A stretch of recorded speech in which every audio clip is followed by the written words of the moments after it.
The goat life రీసెంట్గా నెట్ఫ్లిక్స్లో release అయితే ఈ మూవీని చూసా. ఒక్క మాటలో ఈ మూవీ గురించి చెప్పాలంటే బాగాలేదు అని చెప్పామంటే ఏంటి ఇలాంటి మూవీని బాగాలేదని చెప్తున్నామా అనే ఫీల్ మనకు వస్తుంది. అలా అని బాగుంది అని చెప్తే మూవీలో ఇంత లాగ్ ఉంది, ఎలా ఈ మూవీ ఇంకా బాగుంది అని చెప్తున్నాడు అనే ఫీల్ వస్తుంది. అలా అని యావరేజ్ అని చెప్పే మూవీ కూడా కాదు. ఒక్క మాటలో చెప్పాలి అంటే ఎలా ఉందో చెప్పలేని సినిమా ఇది. ముందే చెప్తున్నా, one thing is clear, lag అయితే చాలా చాలా ఉంది. అలా అని చూడకుండా ఉండాల్సిన సినిమా కాదు. ఒక మనిషి రియల్ స్టోరీ రియల్గా తీస్తే ఎలా ఉంటుందో అలానే ఉంది.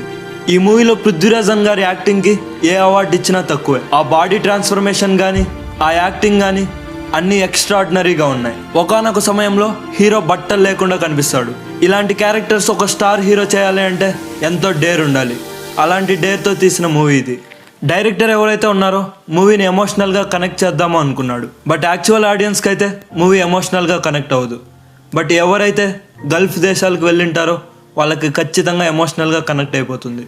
అయినా ఏ మాటకు ఆ మాట మూవీ మాత్రం చాలా లాగ్ ఉంది భయ్య. అయినో ఇది ఒక రియల్ లైఫ్ స్టోరీ, కానీ మరీ ఇంత స్లోగా ఉంటే చాలా కష్టం. స్టోరీ ఉన్నదే కొద్దిగా, అలాగని రన్ టైం ఏమైనా తగ్గించారా? అది కూడా లేదు. మూవీలో మసాలా, యాక్షన్ సీన్స్, ఎలివేషన్స్ ఇలాంటివన్నీ ఉండాలి అని ఎక్స్పెక్ట్ చేసే వాళ్ళైతే ఈ మూవీని చూడొద్దు. లేదు నేను ఒక మంచి మూవీ, లాగ్ ఉన్నా పర్లేదు, ఒక కొత్త టైప్ ఆఫ్ మూవీని చూడాలి అనుకుంటే ఈ మూవీని ఖచ్చితంగా చూడండి. మూవీ చూస్తుంటే మీకు డిఫరెంట్ ఫీల్ అయితే వస్తుంది. పృథ్వీరాజ్ గారి యాక్టింగ్ కోసమైనా ఖచ్చితంగా చూడొచ్చు.